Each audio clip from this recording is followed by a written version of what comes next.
Lucy and Clara Charleston is marketed as a boutique clothing store with branding that suggests a local Charleston business offering stylish fashion and curated collections. But the real question is it actually local? Now, to be fair, many online stores use city names as part of their branding. That alone does not prove the business is based there. What it does well, the clothing can look stylish. Professional product photos create a premium boutique feel. The website may look professional.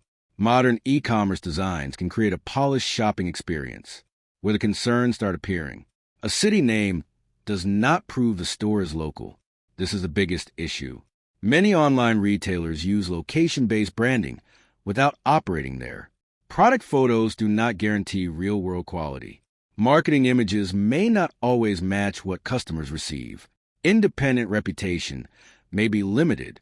Less public history can make reliability harder to judge. So, is Lucy and Clara Charleston actually local? Short answer, not necessarily. The name alone is not enough to confirm the business is a genuine local Charleston boutique. Thanks for watching. Don't forget to like and subscribe for more videos.